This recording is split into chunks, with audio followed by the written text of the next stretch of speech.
to the lovely gentleman who's just about to join me on the telephone, and that gentleman is now Young Boxer of the Year, Barry McGuigan. Good afternoon, Barry. How are you? Good afternoon, Lynda. Lovely to talk to you again. Well, I must say, thank you very much indeed for getting up out of your bed to come and talk to us. I thought you'd be away out running and all that, but I believe you've got that all over you already this morning. I've got that all over me. I go back to bed. I was just turning over there for my 11th sleep. Very good. Well, Barry, last night was quite a night for you. Over to the Grosvenor House Hotel in London. Right, a very quick visit and a quick exit too. It was great. I would have liked to have enjoyed it more, Lynda. You know, I'd like to have had maybe the whole evening and been able to sit down and meet all the people that were there. But you know, I was delighted to be there in the first place. Delighted to have received the award. And, you know, it's great for me and it's great for boxing in Northern Ireland, you know. Absolutely, Barry. I couldn't agree more with you. In fact, this title is given by the British boxing writers, I believe. So they know that's right. exactly what they're talking about. Right. So it's no old dummy award, sure it's not. It is not indeed, no. And, you know, Frank Bruno was in for it, Mark Caylor was in for it, Keith Wallace, all the top boxers in Britain. And apparently they said I won it by a landslide. Terrific. So I was really chuffed about it. And you know, me not having boxed on the mainland that often, Lynda, made it even more of a surprise to me, you know. Absolutely. And I was really chuffed about it and very excited. I didn't realise just how big a following I have over there, you know. It's fantastic. Well, that's good. They know a good thing when they see it, Barry. Tell me this. I read in one of the papers that you were a bit nervous about your speech. Oh, very nervous. How did it go in the end? Well, it worked out very well at the end, and I got it all together at the end of it all. But it was a bit hectic before listening to everybody else saying the speeches and realised that I was next.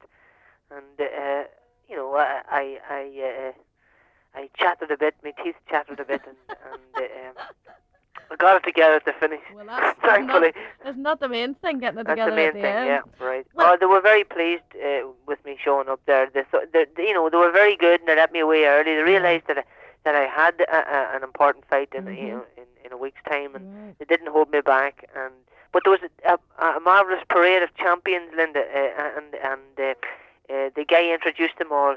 And my hands were red sore, you know, clapping world champions. Terrific. Oh, it was really fantastic, you know, and I felt really chuffed to be up at the top table, you know. Exactly. Well, of course, Barry, now, there could be a different story this time next week, isn't that right? There certainly can. It'll all be over, as it were, because next Wednesday evening you are fighting Sharum Shatul. Is that correct? Right. That's very good. That's not bad. How long did it take you to learn that? Ages.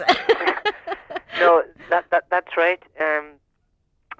I'm fighting Shatul next Wednesday night, and that's when I really have to knuckle down and get the job done. But I've trained very, very hard. I've never trained as hard and as consistently in my whole life. I've just worked it out there. I've done 105 rounds of sparring in 23 days.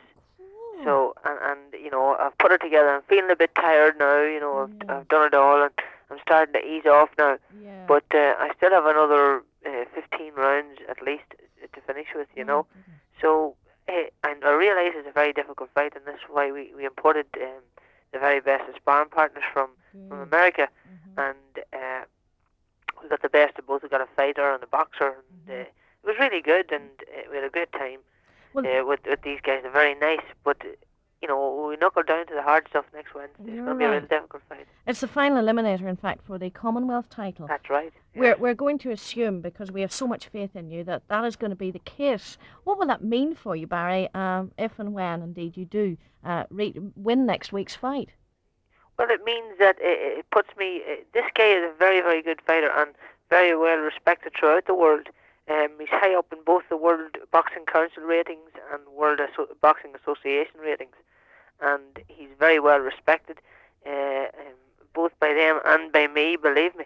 And, you know, it would put me right up there in contention for a world title shot, as well as having a crack at the Commonwealth title. And the champion is number 2 in the world at the minute. And he said that we would have an eliminator and then he would fight whichever one would win. Terrific. So I'm hoping that it will put me, you know, closer towards a world title fight. That's basically what the whole thing is. I remember but it's very, very difficult. I'm not over or underestimating this guy in anyway. It's going to be a very difficult fight.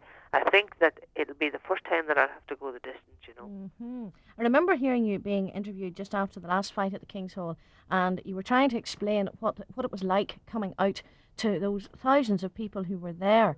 Do you think it'll be any easier for you this time? I don't think it'll be any easier, no. I'm a funny type of a fella.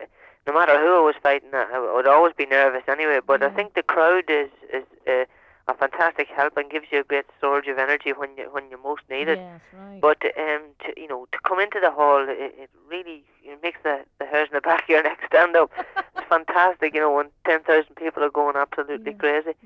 And I hope that there'll be a full house the next time, because I really need the support, and it's a very difficult fight, and I'm counting on them to come along and support me. I'm sure they will. Well, I know, in fact, that there are tickets still available for Wednesday night, so I hope that those who want them will go along and get themselves organised fairly quickly. I hope so too. And that you'll have 10,000 people there cheering you on. Let's hope so. Just before we leave you, Barry, I was talking to Stephen Eastwood earlier this morning, and Stephen was explaining that you get up at some ungodly hour and you go out and you do a bit of road running and all this sort of thing. Yeah. Tell us briefly what your day does consist of when you're in such intensive training at the moment. Well, normally what I would do is I would get up at 6:30, be on the roads for 7, do 6 to 8 miles depending on how I feel, on the roads with army boots on me, and I run up over plenty of hills, and then I come back, have a shower, rest up for about an hour, have my breakfast, then I'll go out for a walk, come back and rest again to the afternoon, go to the gym, spend 2.5 hours, 3 hours in the gym, and doing all sorts of punching and sparring and bag punching and skipping and overhead ball, and I go back, have my main meal in the evening, and watch TV for a while, go for a walk and go to bed. And that's my day every day. And sometimes we would fit another training session in there as well. So good on you. It's really tough, Well, listen, may we wish you the very best of luck for next Wednesday. Thank you very much. Congratulations on last night. And I believe you also won the Fighter of the Year award as well. Yes, I got the news last night from Harry Mullen, the editor of the Boxing News, that I won the Boxing News Fighter of the Year. I even beat Colin Jones, who fought for the world title twice this year. Terrific. I beat him out, and I beat Tony Sibson and all the fighters. So I'm really delighted. I just hope that next Wednesday night goes as well. Exactly. Well, 1984 seems to have started very well for you. I hope it continues in that vein. Well, thank you very much, Lynda. Barry, anybody you'd like to dedicate the next record to? Yes, I'd like to. I got a letter from a friend of mine from England only a few days back, and he told me about his brother. Ike Weir is what his name is. His real name is Jimmy Rooney, but his fighting name was Ike Weir, and he's going in for an operation now next week.